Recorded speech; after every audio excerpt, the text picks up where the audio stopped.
Here you will find the answers to the practice problems. Please check your work, pause the video to see how you did. Number 1, I'm not going to graph these, just check your work to see how you did with the graphing. And then if you still have a question, go back and watch the video over so you can look to see how to fix your graphing. All right, I'm gonna add 4 of x is less than 4. Here, we're gonna add 4.2 to both sides, and we get 11 is less than or equal to m. Now, if you remember how we eliminated decimals, you could do that as well. Here, I didn't do it, I just kept the decimals. Let's look here, we are trying to get rid of the 5, so we're going to subtract 5 off. I'm left with -3 is greater than or equal to a positive s, and so I just write s. I don't have to write the positive, it's understood. Here, we're going to multiply by 3. I'm just going to put it right up here. Whatever you do to one side, you do to the other. I'm left with x is greater than -3. Here, I'm dividing by a -6. Remember, if you divide or multiply by a negative, this has to change.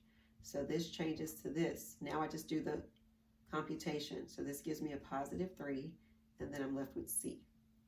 And then finally, we're going to multiply by the reciprocal, which is the same as dividing the fraction. So if I multiply by the reciprocal, I'm going to multiply by 3/2. Whatever I do to one side, I have to do to the other side. All right, so now I have -6 times 3/2, and that gives me a -9. I keep my symbol the same, and then there's K. Number 7, it says the school auditorium can seat at most 1,200 people. At most 1,200 people. So we identify our variable, whatever letter you chose is fine. Now we have to represent at most 1,200 people. So can we seat more than 1,200 people?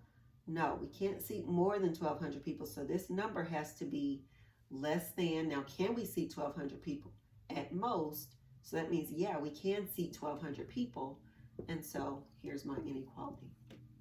So just kind of talk to yourself. Does this number, is this number included? And does my number have to be higher than this number or lower? Okay, let's look at 8. It says Alea must sell at least 20 candy bars to get a prize. At least 20 candy bars. So we represent or define our variable. We're going to do C for candy bars. Now, she has to sell at least 20 candy bars. So can she sell 20? Yes, she can. So I know I have my or equal to. Now, can she sell more than 20? Can she sell less than 20? Okay, at least she can't sell less than 20. She has to sell more than 20.